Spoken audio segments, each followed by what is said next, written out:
showing you a really cool trick using lighting when creating a sculpture.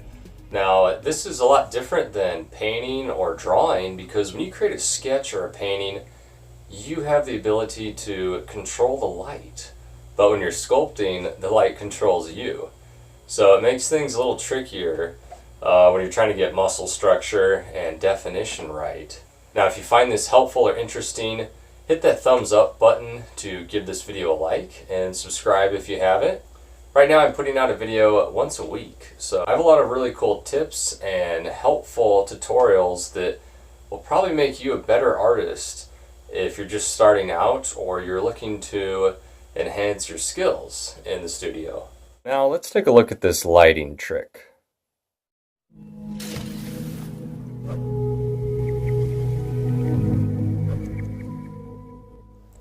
I'm just using some simple lights that plug into a 110 outlet, which is your typical house outlet, and I'm putting one on each side of this longhorn sculpture.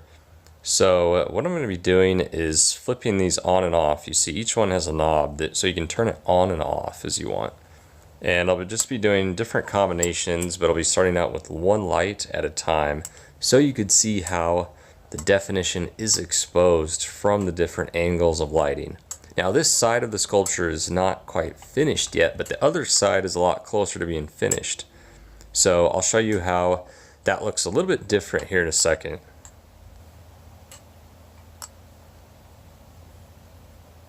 So now with all the lights shining bright in the sculpture, you almost see no definition, or very little definition. Then as I turn some lights off, suddenly the muscles are exposed.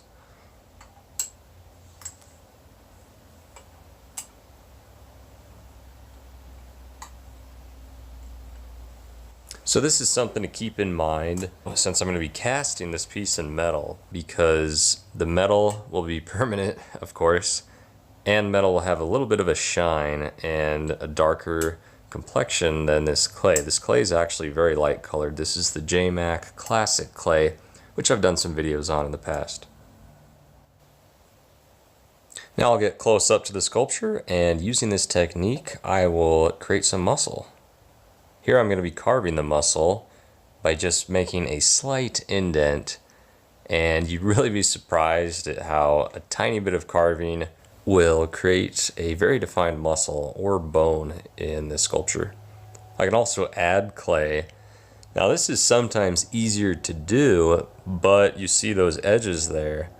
They're almost like cracks, you know, between the body of the longhorn and that new piece of clay I put on. Those will really show, especially with dim lighting. See right there.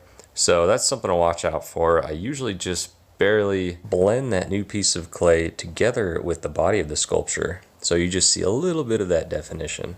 But these are the two basic techniques I usually use. I'll have to explain this more in a future video. So I hope you found that interesting.